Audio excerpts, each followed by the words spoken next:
and welcome to the podcast where passion and purpose collide. We are on a mission to interview women and the occasional token man about how their passion and purpose have collided to create healthy relationships and profitable businesses. I am Elizabeth Denham, publisher of The Franchise Woman, and I'm here with Rebecca Monet, Chief Scientist of Zoracle Profiles. How are you doing today, Rebecca? I'm fabulous, Elizabeth. Excited about this upcoming interview. I know, me too. It's going to be a good one. But first, we have to do our roses and thorns for the week. What did your week been like? Well, I know you're going to think I'm vain when I bring this up.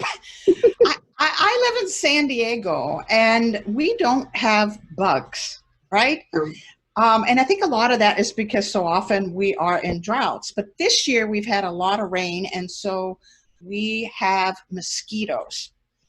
And so my thorn this week is I woke up this morning with 3 mosquito bites. Now, that doesn't sound like a horrible thing, except they're all on the leg that I broke, which I can't bend down. I can't do a whole lot of stuff. So I have a mosquito bite behind my knee, and then I have one on the inside of my foot, and then I have one that looks like a goose egg that's on whatever that knob is between your foot and your ankle, you know, that thing, like there. Your big ankle bone. My ankle bone. So, and it looks like a goose egg. So again, that wouldn't be a big deal because you get some hydrocortisone cream on it or whatever, but I can't bend over that well right now with my broken femur, and so it's itching like poo-poo, and I'm just like miserable. But then I remembered, and this is the roses part of that, is I have some dear friends that are realtors, and they give out these kind of scratch sticks, right? And he uses in marketing, you know, I'll scratch your back if you scratch my back, kind of for referrals. And I have 2 of them. And so I was able to reach the mosquito bites using this kind of thing. So it just made me so appreciative that even in the little things, how important friendships are, right? That friends to give you back scratchers. Yeah, friends that give you back scratchers, and think about those things, you know, places you can't reach if you didn't have some friend that offered you something like that. So the thorn, mosquito bites. I don't like them. That's why I live in San Diego. And the rose, of course, is I am so blessed with some of the most incredible friends. So amazing. You too. I know that is hugely critically important, and who doesn't need a good back scratcher? I mean, that's exactly a great friend. That. That's so funny. Well, I think I had a hard time narrowing it down this week, but my thorn is being spoken to by more than one man in the last several weeks, condescendingly. And I know when you and I had talked about it before, you said that you don't attribute it to anything except trying to figure out why. Is somebody stressed out? Are they tired? Are they whatever? And my thought, I'm just like, oh, they're a misogynist. That's why they do it. They talk down to women. And it's interesting to be in different locations and have those different perspectives, because in Alabama, I have left networking groups because of the way when the men in the group spoke to the women. And when I tried to stand up, not a lot of women stood up with me because they valued the networking group more than, in my opinion, their own dignity. So right. And people sent me nice messages saying, good for you. And then they stayed in the group. So that's kind of weird.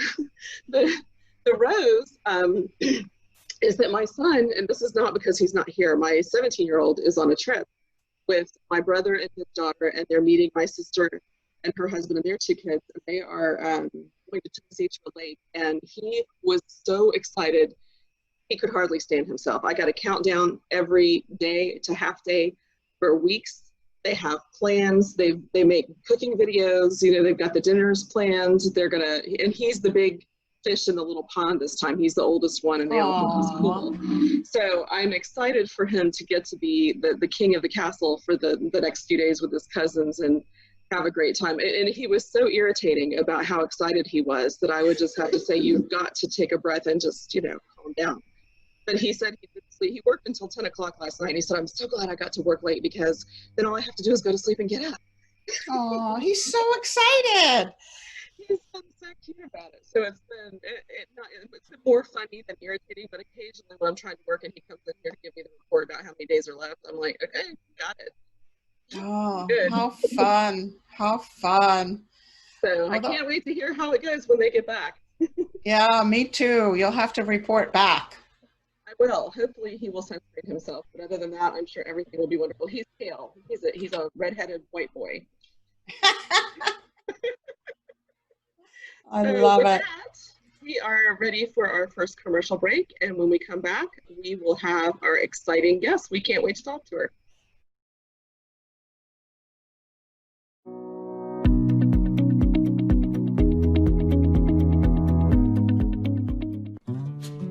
What do you think is the #1 challenge for franchisors? You got it, getting the right fit franchisee. And as you know, poor fit franchisees are often poor performers. Poor fit franchisees cost more to train and support. Poor fit franchisees are rarely satisfied or compliant, which can lead to validation issues. Not a good place to be. But now there is a solution. Zoracle Profile's scientific spot-on match program. Working with top broker groups in franchising, Zoracle has created a platform that scientifically matches the broker's candidate to the right fit franchise brand. Spot On Match predicts the compatibility, performance, and viability of a prospective franchisee. Spot On Match gives the franchise development team a data-driven and scientific approach to selling franchises. This is how it works. Zoracle works with each franchisor to establish their top performer blueprint. This research assesses current franchisees to determine the key psychographic indicators that separate high performers from mid to low performing franchisees. The final result of the research is the brand's Eclipse report, which compares prospective franchisees to a franchise system's high performers. Finally, brokers are running a spot-on profile on each of their franchise prospects. These profiles are then scientifically bumped up against the franchisor's high performer algorithms, and the match process begins. Dashboards are built for the franchisor and the broker to make sure the process is smooth and trackable. Right fit matches instantly. Find out how you can be a spot-on match member. Save time. Stop guessing. Start matching. Call Zoracle Profiles.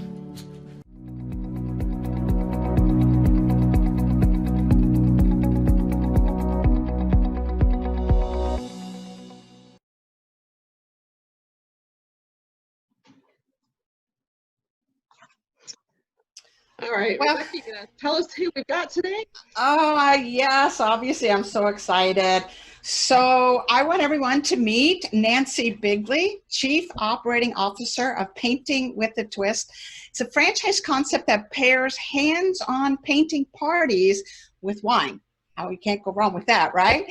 And it provides a carefree escape for women. Painting with a Twist currently has 280 locations within their network. Prior to Painting with a Twist, Nancy was CEO and co-founder of her own paint and sip brand, Bottle and Bottega. So Nancy's been involved in franchising since 1991, working in franchisee operations, leadership roles for brands such as Dunkin' Donuts, Baskin Robbins, American Lactation, and of course, the Dwyer Group, which now is the Neighborly Brands. Nancy's very involved in the International Franchise Association, and she volunteers her time as a mentor to other new franchisors through the organization's Friendship Program and is the past chair of Women's Franchise Committee. So I met Nancy in 2009 or 2010 at an IFX event where she acted as a franchise shark judge.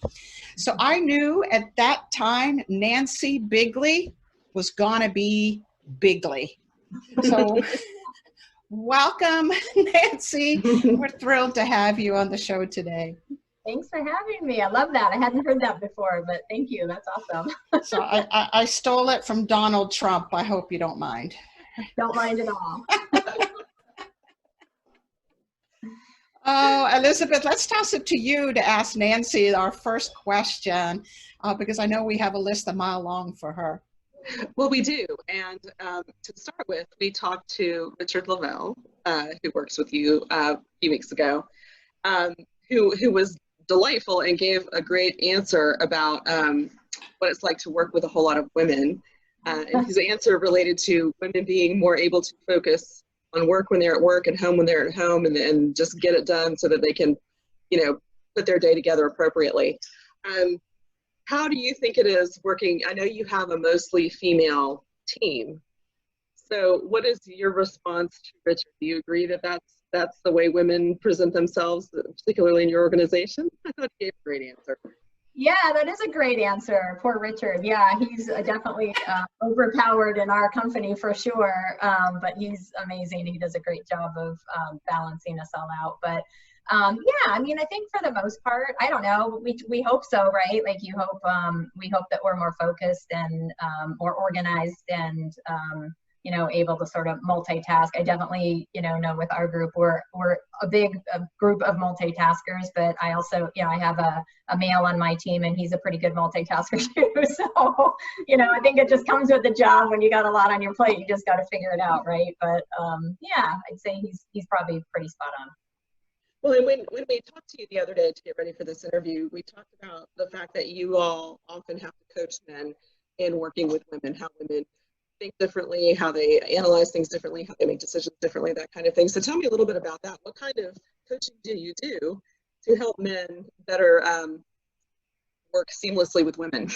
Yeah, no, it's a great question. I think, again, I've always approached my leadership role and thinking like I'm just a leader. I'm not male, I'm not female. I mean, I am female, obviously, but I don't there's any particular traits. But then when I really started thinking about it, I'm like, well, I think there are some. I definitely think we lead more with emotionally and not in a dramatic way, but just in a maybe more thoughtful way. We're a little bit more collaborative, and we want to think about how it might, how our decisions might affect other people.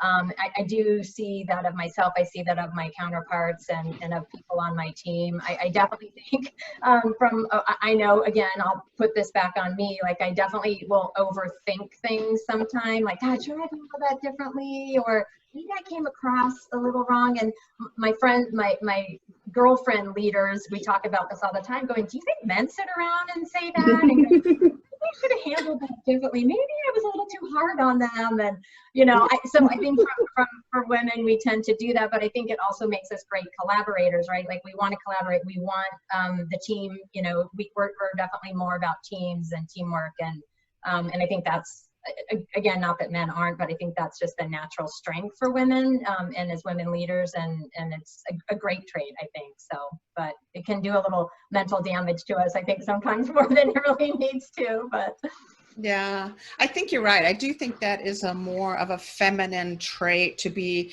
collaborative and try to build consensus and to have folks feel like they're part of something bigger. Which of course it's sometimes difficult when you're collaborating and trying to build consensus, because consensus isn't easier, especially the bigger your team gets and the more franchisees you have.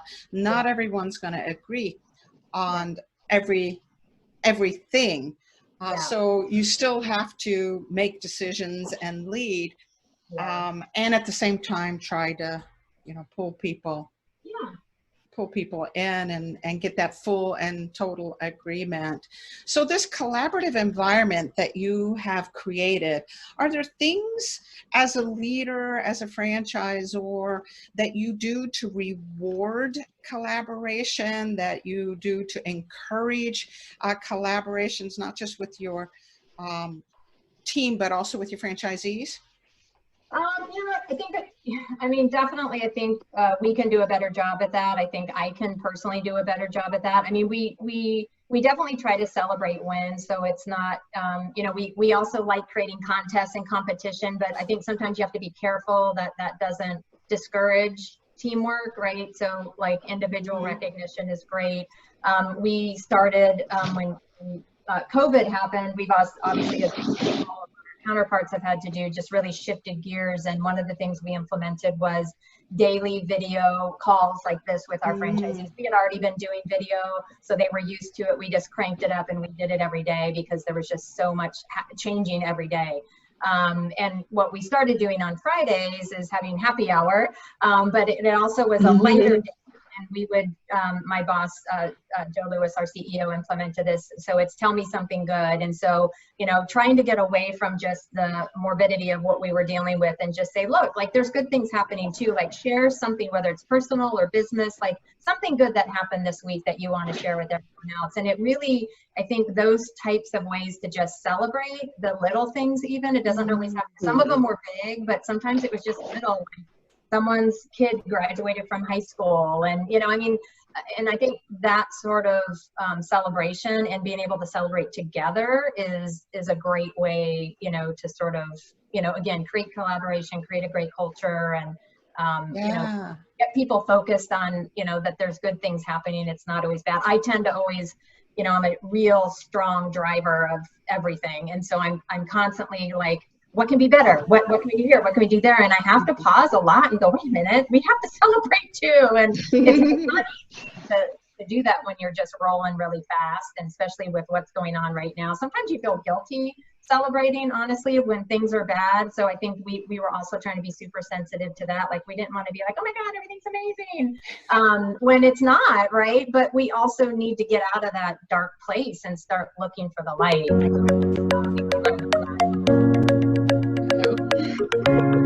Hang on. Yeah, we're having some Technical challenges. Yeah, hopefully the fire did not get Fred. Alrighty. Yeah, he's in that area. Kind of scary. We were watching him on social media yesterday, worried about him in the fire, and he just clearly lost power and got it back. So if we have some technical difficulties, we're just going to go with it. But to your point, Nancy, I think that you know, Rebecca and I start the show off with Roses and Thorns, and we used to do that with our kids when they were younger. And to me, you know, rose and thorn, best and worst parts of your day, that kind of thing, not only does it focus you on the positive when you're just doing tell me something good, but it also sparks conversation, because now you know something maybe personally about someone that you're working with that you may not have known before. It may give you an insight into who they are and what they're doing every day. And to me, those little tiny nuggets, it works with our kids, because, you know, they go through phases where they don't talk a lot when they're teenagers.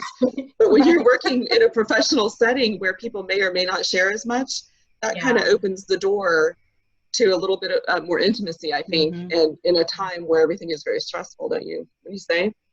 Yeah, you know, look, every time I'm, you know, dealing with a difficult situation, I always pause and go, okay, look, like if somebody's being really aggressive or unreasonable, and I really try hard, and this comes with wisdom, right, as you get older, because I certainly wasn't like this in my earlier leadership days, but, you know, I try to pause and just go, there's probably something happening with this person. I really try to give the benefit of the doubt and go, there might be something happening in their life I don't know about. This is not their normal protocol. Like, maybe there was a landmine that I stepped on that triggered something that, you know, happened. So it, you know, and then I want to try to get to the root of it and wait, you know, and wait until things calm down and then address it head on and just try to move through it. So yeah, I think those little things are very insightful into people and how they think and what their triggers are. And we know when people are under stress, I think we talked about this the other day too, when you're under stress, you know, it's you either rise to the challenge or you sort of crumble under the pressure. And everybody has moments in the last 3 months where we've crumbled and cried and screamed and yelled, even the best of leaders. And, you know, you just got to be able to do that and then move on. But some people just can't handle stress that well. And you've got to find a way to help get them to where they need to go and get into a safe place. And it does take a little bit of digging and prodding and, you know, but eventually you get there, I think. Which requires that relationship, that these aren't just franchisees, these aren't just team members and employees. They're people with real dreams and goals and talents and fears and concerns. So it requires a head as well as a heart, where we understand that this is what this individual's going through, and thus this behavior, and what can we do to, like you said, make them feel safe, or if not safe, heard, understood, right? Sometimes we just need to be yeah, and you know, I've tried to coach, you know, all of my franchise teams over the years on, like, you don't really know what it's like to have the pressure of being a small business owner until you've been a small business owner. And I ran company-owned operations for years, and I thought, and I really did have a very good perspective because I'm a very hands-on leader. And so I get in there and I do it. I did the plumbing, I did the electrical, I did all that stuff. I wanted to understand it, but until I actually owned my own business and my personal savings was on the line, and my time, and, you know, just all of those things that happen. And you have moments where you're stressing about payroll and rent, and, you know, until you live through that, it's really hard to understand the level of anxiety and stress and disappointment and all those things that go through a small business owner's brain, failure and all those things that ultimately you get out of because you're an entrepreneur and you just muscle through it. But for us to coach and support our franchisees properly, like, it's really important to be able to understand, like, look, if they're grumpy this week, like, put yourself in their shoes and understand, like, these are the things that they're having to deal with. And it makes some of the things that we're trying to talk to them about just seem trivial and silly because they're dealing with much bigger things. And it's very easy to lose perspective. And you know, and it's very personal, right? It's very personal when your livelihood is on the line, your reputation is on the line, your future is on the line. This is very personal for them. But, you know, it's interesting you're talking about the grumpy a little bit this week. I had that experience early on with the COVID. I had like 3 or 4 days, and normally I'm lighthearted, and I was just like, you know, kind of grumpy with my team. And I said, what the heck is wrong with me? But it's my company, my business on the line, and I had 5,000 decisions to make that my team wasn't aware of. And sure enough, sometimes that makes us a little bit overwhelmed, grumpy, worried, whatever, you know, some of the words that you talk about. And so I love that you have a heart for your franchisees and know, as a franchisor, we're gonna adapt, we're gonna change, we're gonna do what's necessary, and we're gonna be in your corner. But we also want you to know we understand what you're going through, because you are and have been a hands-on leader, so you know what they're going through.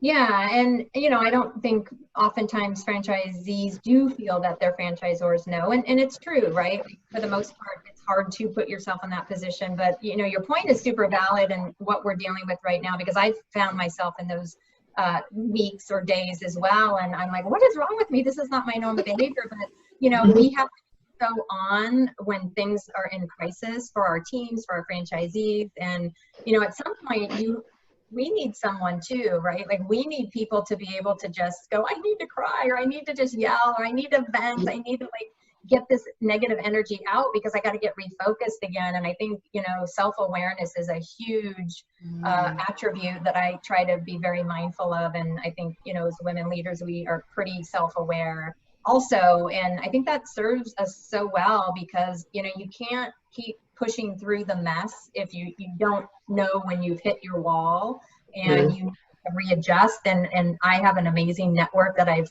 put together of that are now friends, but business leaders that I can go to depending on what my crisis is at the moment. So I need perspective, like, because I don't know if I'm in that space right now, and I get my perspective and then I get recentered and then I'm back on track again. And that has been like the biggest thing that I have learned over the years, is like that network is so valuable. And in particular, when you're going through crisis like we are right now, like, you've got to have a team outside of your company, because you can't complain to your team because you're supposed to be lifting them. So I can't let them know like how I'm feeling and how stressed out I am, but you've got to have a group that can be honest and go like, okay, I've heard this twice, get over it.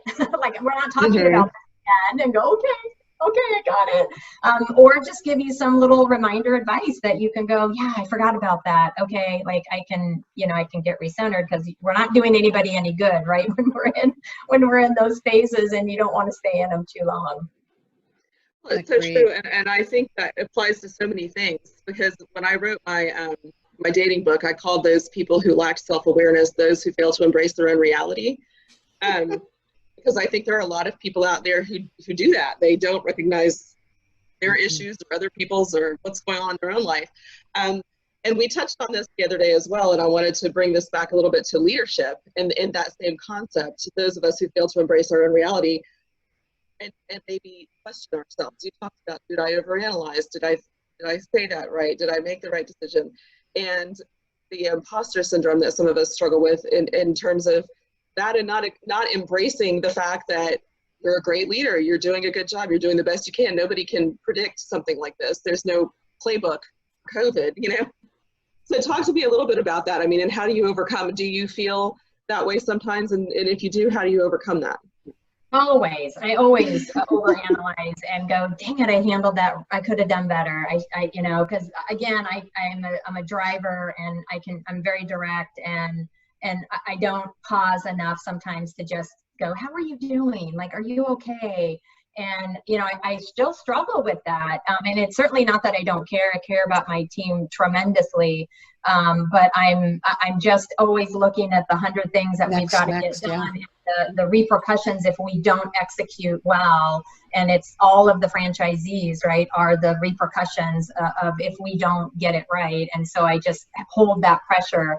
And so I'm constantly, you know, almost every day, just analyzing my day, not over analyzing, but just going, all right, like, was it a good day? Was it a bad day? Like, did I have wins? Did I have misses? What could I do better? How could I handle things different? I try to really stop myself from over processing. So I'm very self-aware of that now. So if I catch myself just going over and over, because like I wasn't sleeping, I wasn't, you know, like, and like I work too many hours that I have to get my sleep. And so I had to really readjust so that when I laid my head down, like I could detach my brain and actually, you know, get recharged again. So yeah, I mean, I do feel like an imposter a lot of days and think like, gosh, you know, get back on your game, or where are you going and what are you doing? And, but I also, you know, again, I measure that against people who will be truthful with me and go, are you kidding me? Like, you did blah, blah, blah, blah, blah, blah, blah, blah. I'm like, oh yeah, that's right, I did.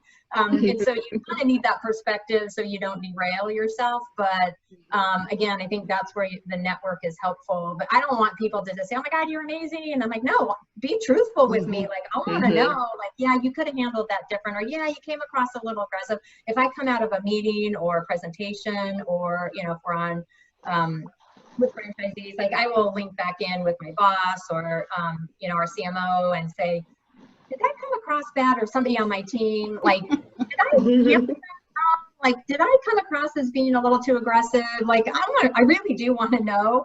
It doesn't mean I fix it forever, because nobody's that perfect, but, Yeah. but I really do want to improve always. And I feel like as leaders, we never stop learning and growing and making mistakes. I mean, I try to really create an environment, and I don't know that I'm doing a great job at that all the time either, but I do want to create an environment of like, please make mistakes. Like, that's how we learn. Like, just be truthful about it. Like, don't lie to me about it. Don't try to cover it up. Like, if we make a mistake, we got to own it and go, well, okay, why did that happen? Was it our thought process? Was it, we didn't, you know, we delegated too much, we didn't check enough? Like, there's a reason why the mistake happened, and we just learn from it. So the next time we have to analyze and plan and execute, hopefully we don't make that mistake because we've added that extra little piece in there that maybe we forgot the first time. So yeah, you bring up some really powerful points.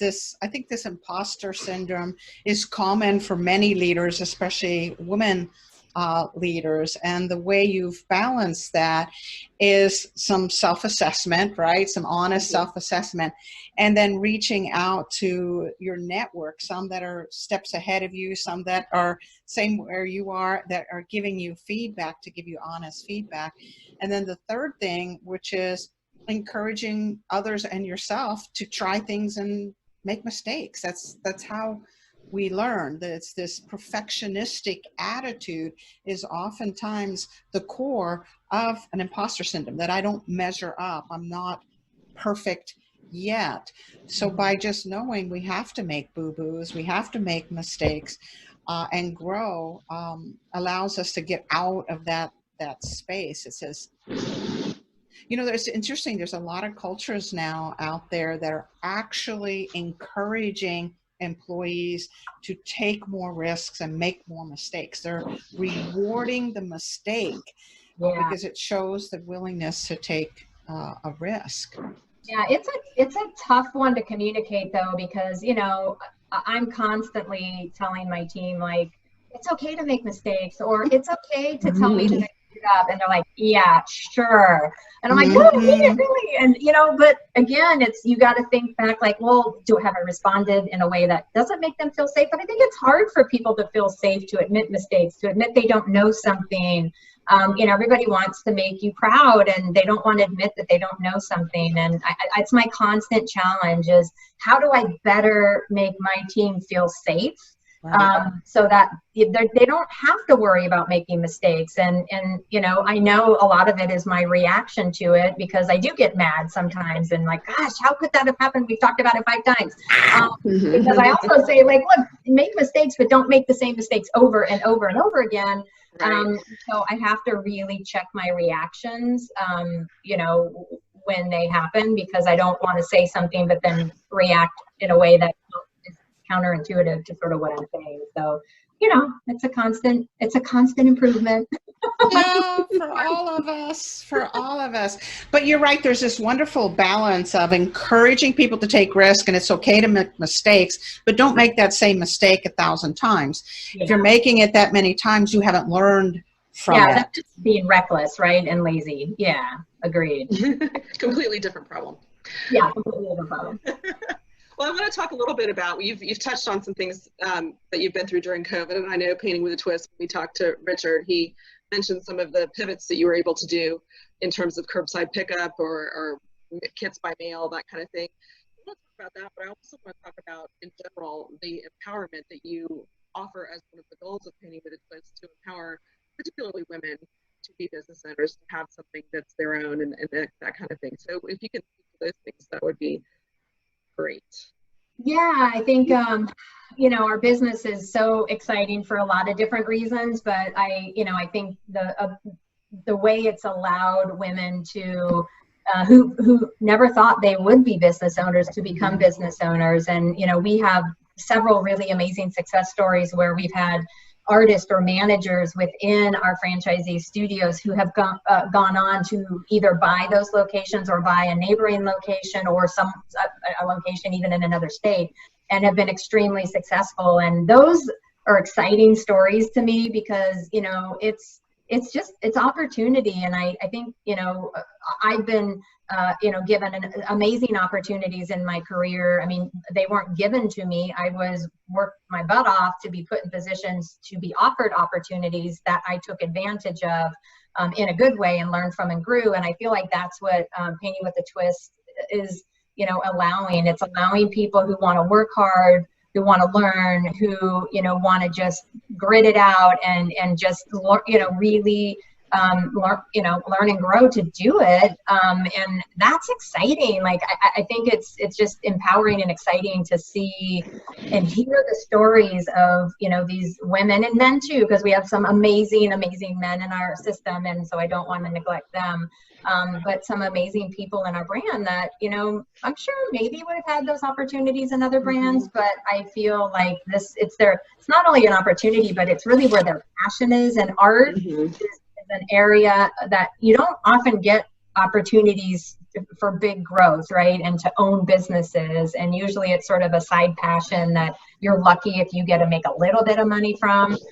And so to be able to have a business in the arts that, you know, you can bring this amazing joy to people. And most women too are very passionate about giving back to their communities. And that's always a very big attraction for our franchisees, is they want purpose. It's not about the money. Certainly, you know, you want to be able to make money in your business, but it's more about them being able to provide opportunities for their communities and the people in it, and to give back, and to be able to provide opportunities for, you know, younger people in their communities to have jobs, and to be able to maybe one day own their own studio. And I think our brand is amazing in that way. And it's you know, it makes it fun for sure. It does indeed. So I actually had one more question, but I want to make sure we're okay with time here. I think we are. We're good? Okay. I think we're good. Yeah. Let's do the one more. So the question I had is, you are indeed a champion of women and a champion of business owners. You always step up in leadership roles. So did this come naturally, or did you have folks that you feel, male or female, that have championed you in your growth through the world of franchising? Yeah, I mean, both. I think I've always had, my first memory of, sort of entrepreneurship was, I think I was 3 or 4, and I vividly remember it. My sister and I were in our neighborhood, and I picked flowers out of a neighbor's garden, and then proceeded to go to her door and sell it back to her. Barry Vandercheck had shared that he did that same thing, so I was like, good, I'm in good company. I thought it was my own story, but apparently he did it too. Yeah, and I was like, what possessed me to do that at 3 or 4 years old? And so I did all sorts of little things like that to make money. So I always had this sort of drive to do something, right? And then as I, again, just started in my journey after college to what am I going to do with my life? And I stumbled into franchising and at American Leak Detection, and I just was wanting to do something different and new. And my boss, Dick Rennick, was the founder, and we were very small. And he was my champion, and just, saw something in me. And I'm a big proponent of volunteer for as many things as you can. Like, if you want to learn, you got to just jump in and do it, and not because you're going to get paid more, because this is college. Like, to me, like, my work experience was the best degree that I ever received. And so I was constantly like, hey, I have an idea on this, or hey, like, if you need somebody to lead that up, I'm happy to do it. Like, and I would jump in, not overly so, like, you had to be really careful about that. You don't want to take on too much and then fail. But, I wanted to try everything to find out, look, I was in my 20s. I didn't know what I was good at. So I wanted to try it all to see, like, where do I naturally gravitate to? And he, really was a big fan of, like, sure, you can do it. Like, just get me the results and you can, I'm happy with that.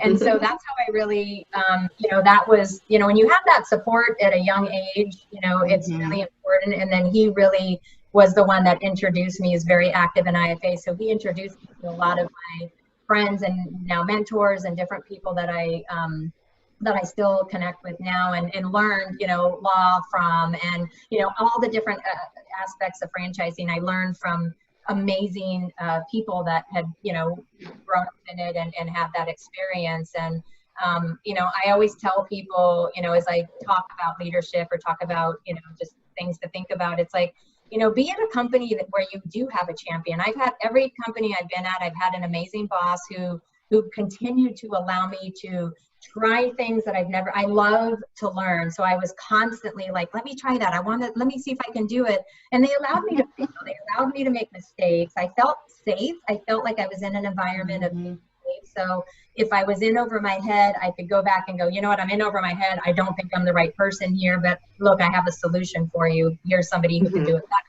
And I think you need to be in an environment like that. And if you're not, then it might not be the right company for you, because ultimately, you could get stuck somewhere. And if you don't have people that are going to allow you to grow and do different things and try different things, you got to participate though. Like, you got to, you ultimately have to get the results, and you have to listen and learn and let your guard down and not be defensive and really, make changes. But I was very lucky to have, really amazing people in my life that I was able to really learn from and get introduced to other people that could help me grow too. So, wow.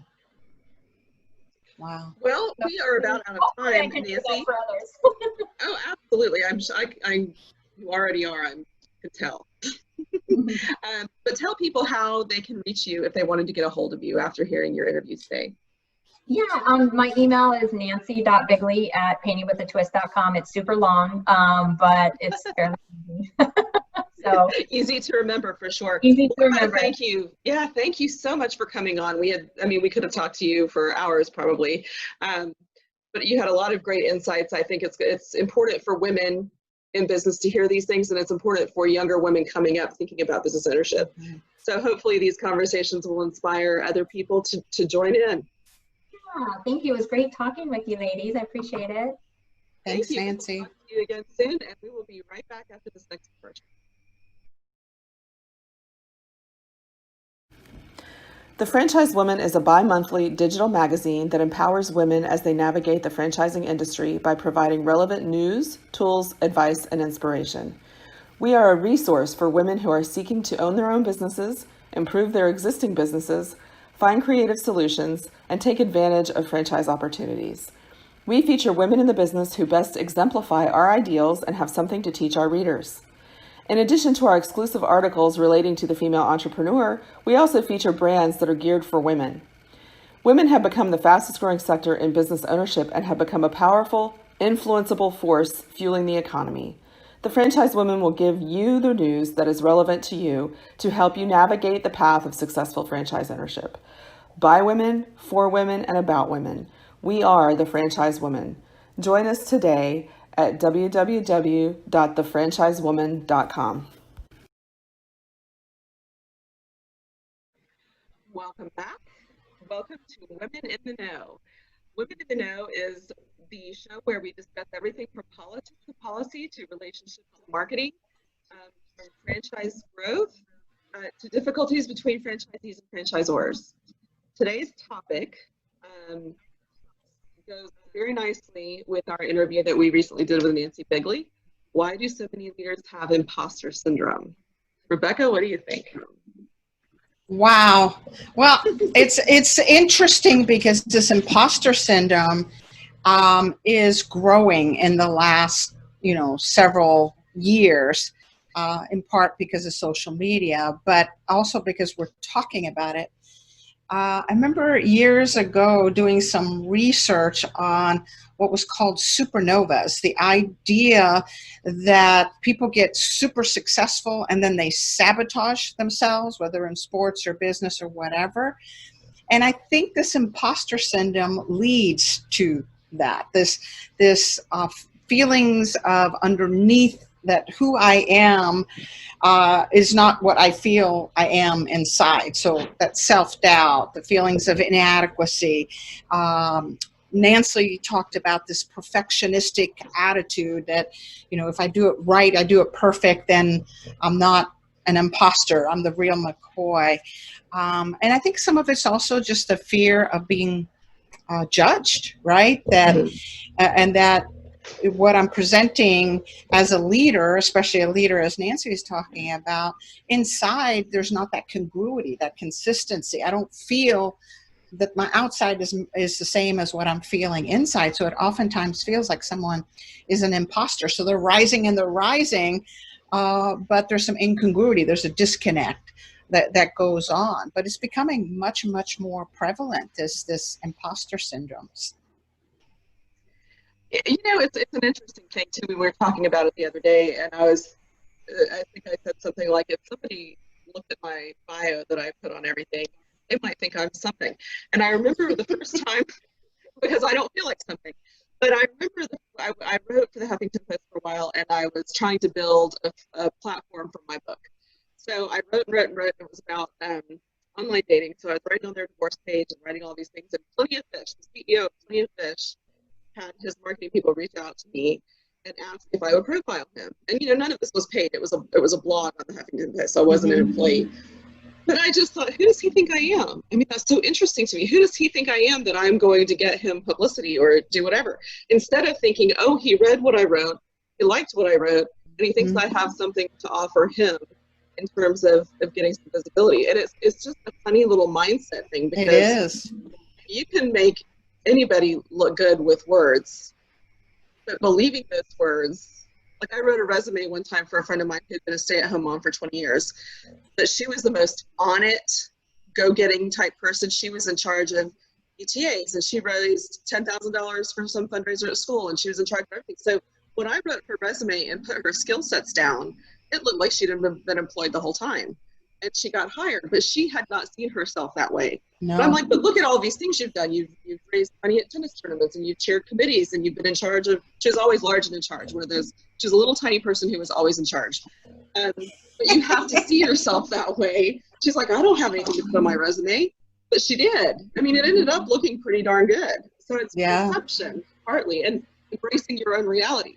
Embracing your own reality, which is what Nancy was talking about. It's that self-assessment.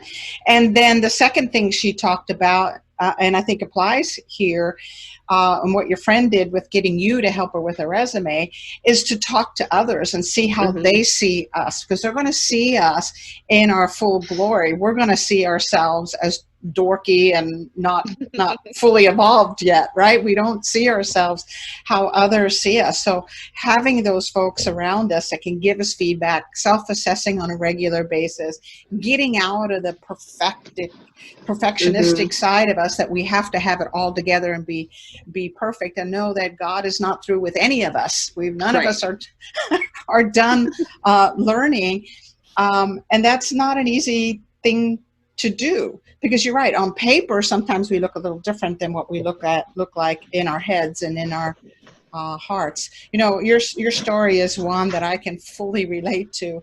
I do a lot of work with the University of Texas at Arlington, where Zorkel provides a lot of data, psychographic data, for their PhD students, their statistics students, and they write their dissertations on our data and the research. And so every once in a while I got to get together with these professors, you know, they're all PhDs in a room, and they're using these big old hairy words and concepts, and yet they're looking to me to have the answers and the projects. And oftentimes I go in there and I feel this big, and yet they see me like this. So you do have to step back and say, what's the reality? The reality is probably somewhere between those two extremes, how others see us as perfect and how we see ourselves as imperfect, right? Right. But the interesting thing too is they see you as an authority, and you're still feeling like you're not the authority when you really are. Whether you have a PhD or feel as lofty as that you think they are, accepting that authority when it's given to you. People generally don't give it to you if you haven't earned it, I find. You know? Oh, what a great way to look at it. I like that. What a wonderful So reframe. you just have to say, thank you. Thank you. How can I have help? a hard time taking compliments. My husband, when I was dating him, told me, he's like, you look uncomfortable every time I give you a compliment. I said, well, kind of I am. But he has taught me how to just say thank you, the end. And not say, oh, but, you know? Yeah. Oh, but I'm not really that great. Oh, but I'm not really that whatever. Just thank you. Yeah, so it's kind of this combination of remaining in a place of humility, because arrogance will have us puff up and be something we're not, which is not what imposter syndrome really is. It's this belief that we're nothing when in fact we are something. But it's keeping a level of humility that says, I haven't arrived yet. I still have a lot to learn. There's still people I can learn from, and situations I can gain some wisdom from. But at the same time, accepting whatever that compliment is, or the authority or the respect that we are receiving at its face value. Don't reject it, but instead, okay, I've earned a certain level of authority or credibility or whatever, but I still have much to learn. I think it's balancing those two extremes. It is hard tight rope to walk. Exactly. So obviously this is a conversation we could go on, and maybe we can pick it up in another conversation down the road. But we need to wrap up and go to another one of our sponsors.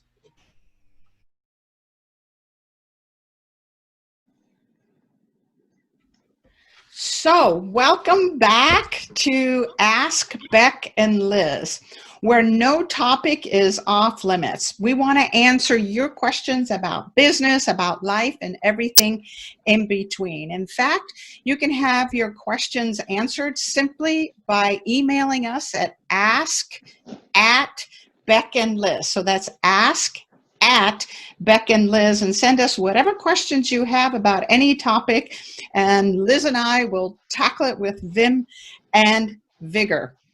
So Liz, it's interesting. The question we have today kind of dovetails with our conversations with Nancy Bigley of Painting with a Twist and our conversations about the imposter syndrome. And it has to do with, why is it not okay to make a mistake? What are your thoughts on that? Well, I think it plays into several conversations we've had today in terms of imposter syndrome. When you make a mistake, it plays into the idea that you're not as proficient as you would like to be, or you don't have the authority that you would like to have. But I think it's interesting too, one thing that I hadn't thought of that Nancy said was, I have to check my reaction. Are people that my franchisees, afraid to make a mistake because of the way I react? I think from that perspective, the introspection is good. But I think from the perspective of being the mistake maker, we all want to present our best foot forward always. And people don't see that as a positive attribute, the ability to admit a mistake, when in fact, I think it's one of the greatest attributes you can have. You know? I think it also depends to some degree what caused the mistake. If it's inexperience, then I'm going to encourage mistakes because that will give them experience, right? But if it's simply a lack of paying attention, you know, and or impatience, you make a decision too quick, or you jump in and you've not assessed the situation, or if the mistake has come from an emotional place, you did something simply because you're angry or you're judgmental or whatever. So I think it also depends where the mistake came from. I'm going to encourage, especially in my team, making mistakes, as long as those mistakes aren't coming from anger and judgmentalness and ego and pride and impatience and those kinds of things. And even then, I think I'm going to stop and say, can you see that boo-boo happened because, you know, you let your pride get in the way or your judgmentalness get in the way? And that would be a teaching moment. But nonetheless, mistakes is how we grow and learn and evolve and mature. So I think they're a blessing in disguise. And without mistakes, we become rigid. We know it all and we do it the same way all the time. So I think mistakes is a reflection of our willingness to grow and our willingness to take risks. It really is. And I think, you know, in terms of what I do with the magazine, the mistakes that people who do things for me would be probably more in editing. The bigger mistakes that would impact me negatively would be missing deadlines or backing out at the last minute and not producing what you said you would as a writer, or an interview who backs out, leaves me with blank space. Those are impactful, and I would have to say, okay, how many times do you let that happen before you say this person is just not reliable? But in terms of writing or editing, if the ideas are great, then I can edit all day and I have a proofreader. It's not a big deal. So I think part of it is impact. How much is the impact is this kind of mistake going to have? Is it a mistake that can only be made once, or is it a mistake that can be honed into something better? You know, right? Those are the things. But you know, sometimes making a gargantuan mistake means maybe you're not in the right place. Maybe you're not a high-speed person who can meet deadlines and work quickly and under pressure. Maybe that's not your personality, and that's not a flaw. But you have to be able to say, this is not for me. You know. What an interesting idea, that it's possible we make more mistakes when we are a misfit in a certain role.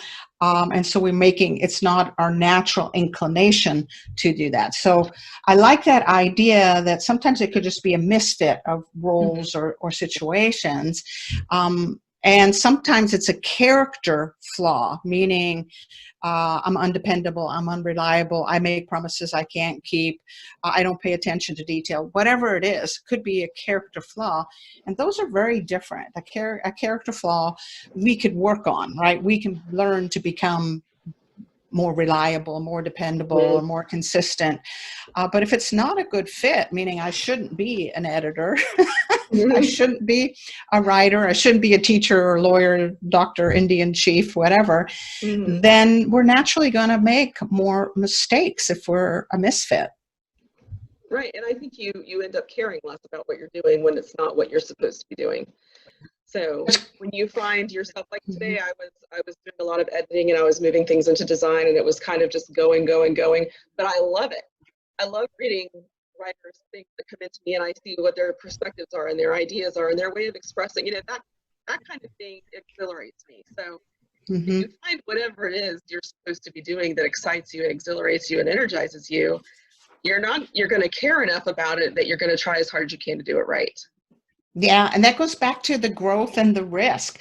Similarly, I'm in software development. I know nothing about coding. I know nothing about software, but I have incredible passion for psychographics and assessment tools and human behavior and all of that thing, which forced me into the world of software development. And now I'm finding it incredibly fascinating and interesting. And have I made 1,000 mistakes, everything from hiring mistakes to design mistakes to algorithm? I mean, of course, but because there is that passion and purpose that we talk about, right. There's a willingness to mess up and a desire to get better. And Nancy addressed that too, this desire to get better simply because I'm having such joy and pleasure and purpose and passion behind it. I'm going to get better. But if I'm doing it simply to take home a paycheck, I likely am going to make more mistakes because I'm not a good fit and I'm not having fun and this isn't my purpose. And to your point, maybe it's time to find something different. Yep. Absolutely. Wow. I think we have solved that problem.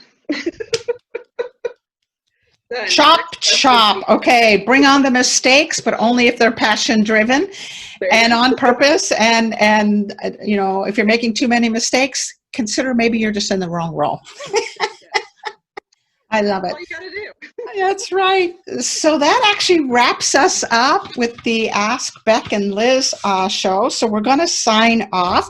Thank you guys for joining us today, where passion and purpose collide, profits are made, and relationships are forged. This is Beck and Liz signing off and wishing you another purpose-filled and profitable week.